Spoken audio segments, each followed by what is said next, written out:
Energy Vibration Lezing voor de Maagd Sun Moon Rising Sign. Het is de derde week van de maand of december. En ik moet best wel zeggen, bedankt voor de terugkomst, bedankt voor de steun, bedankt voor de positive energy vibration. Nou, voor jullie maagmensen, wat hier is gespeeld, is dat met de energie van jullie maagmensen is zeer positieve week toegewenst.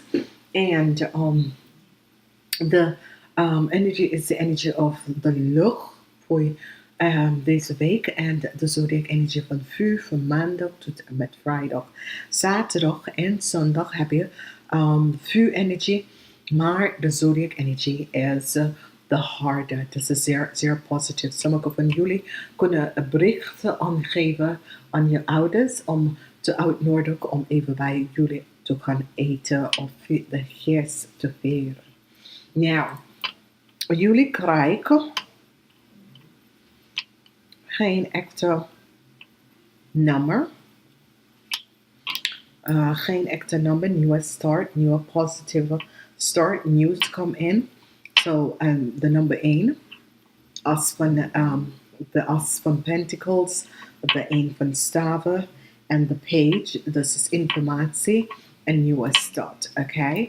Nou, we gaan even kijken. Maandag hebben wij de energie wat informatie of inzicht over een situatie komt. Informatie of inzicht over een situatie komt, oké? Nou, dit kan van een Scorpio of het kan gewoon willekeurige bij jullie binnenkomen. Nou, het heeft te maken met geld, want het heeft mee te maken dat je moet gewoon stability houden met je geld.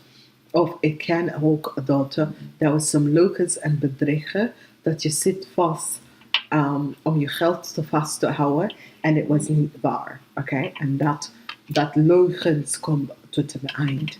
Nou, a positive energy met de zaak.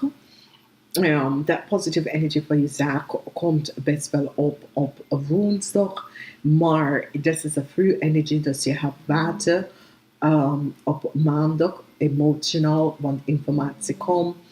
Dinsdag heb je de energie van de harde, materialistische, wat je benodigheid. En woensdag heb je de energie van je work, je career en je study.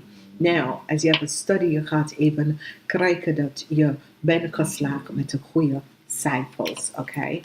Dan dat nieuws dat komt in, is echt een geslaagd voor de mensen die studeren. Maar sommige van jullie krijgen bericht van een dame. Deze dame is een ram, een leer of een boodschapper. Deze dame is 45 jaar en ouder. Ik kan dat dit is van je professor of je mentor om te zeggen dat je hebt geslaagd en we gaan iets aan je geofferd. Okay? Dus dat kan best wel plaatsnemen. Vrijdag is een zeer positieve dag, de energie van de ster. Sommige van jullie hebben een winst over je financial stability, geld. Dat de moeilijkheden wordt geëindigd met de geld. En dat gaat voor jou best wel komen. Nou, in de weekend, zaterdag krijg je echt nieuws over de verschil van mening met je werknemer en werkgever. Of de verschil van geven met een overheidsinstantie. En zondag krijg je berichten van een oude dame. Dit kan een vriend zijn of het kan je oma of dat soort of ding. Of jij kan bericht aan je ouders of je oma om te zeggen, kom maar bij ons eten, dat soort of ding. Ik ken dat daar was zo'n misverstand met je schoonouders en dat soort of ding. En nou daar komt vrede en je gaat ze uitnodigen om bij jou om te eten. Nou, als wij bekijken de energies, nou, die moeilijkheid dat jullie hebben gehad, dit komt tot een einde. De moeilijkheid dat jullie hebben gehad, dit komt tot een einde. Sommige van jullie, dat was informatie dat je houdt geld vast, dat was niet waar. Dit komt ook tot een einde. En sommige van jullie, daar komt vrede met de werksituatie. Sommige van jullie gaan besluiten om een nieuwe zaak te gaan opzoeken. En dat gaat je zeer vinden. Vanwege er is een nieuw offer van een nieuw start met een vriend of met work. Oké? Nou, sommige van jullie kunnen een vriendinnen hebben, dat is een Aries, Leo, Sagittarius. Dit kan ook een familieleider of iemand op de werkvloer, dat soort van ding. En daar was some verschil van mening. En je gaat even een blik krijgen om deze persoon willen echt een sorry tegen jou zeggen. Nou, sommige van jullie dames tussen de leeftijd van 18 en de 45, je krijgt goede nieuws. Je krijgt echt goede nieuws in deze week.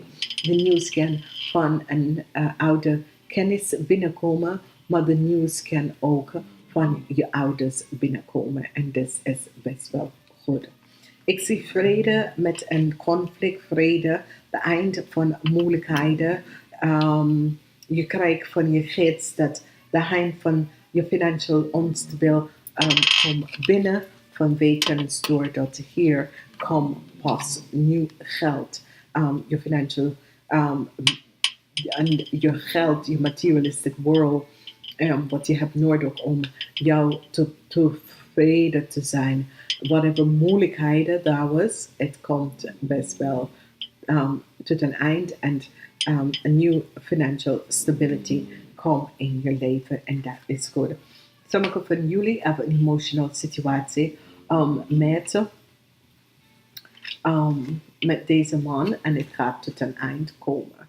Sommige van jullie, dit kan je partner of gewoon een moeilijke werkgever dat je had van vorige en hij had je zat te blokkeren en nou daar komt een eind voor deze persoon. Overal, het is een zeer, zeer positieve tijd. Sommige van jullie gaat echt achterkomen dat een Aries, Leo of Sagittarius, deze vrouw is 45 jaar en ouder, dat zij zit in moeilijke omstandigheden. En ik ken echt moeilijke omstandigheid in haar leven. Dus daar gaat je ook een blik van even gaan krijgen daarover. Wat gaat je hiermee doen? Nou, we weten het niet, maar whatever it is, dan we zien hoe dat gaat. Nou, sommige van jullie krijgen om te horen dat je contract wordt niet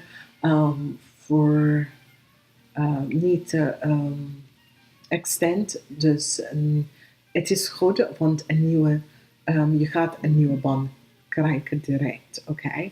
Dus sommige van jullie kunnen horen dat je contract wordt niet vernieuwen en je gaat best wel een nieuwe baan best wel krijgen. Dus maakt niet uit. Het is gewoon onverwacht komt. Nou, ik heb 2 kaarten in mijn hand. Kies één van de kaarten en ik ga ze omdraaien om te zeggen wat daarop zit. Nou, als je kiest deze kaart, krijg je gelukkig. Deze week wordt een zeer, zeer gelukkige week voor jullie. Jullie gaat echt zingen, dansen en alles omdat wat je wil gaat naar je toe komen. Nou, als we kiezen deze kaarten, flexibility. Flexibility, dat betekent sta niet echt vast aan iets. Bewegen. Je moet leren om in bewegen te zijn. En dit is de week dat vraag je op om in bewegen te zijn. Oké? Dames en heren, de volmoonlezing zijn uit. Jullie moeten kiezen voor de aardelezing. En ik ga het even zeggen namaste. De volgende week ga ik even de full moon lezen, even gaan lezen. En ik ga het even zeggen namaste tot de volgende keer.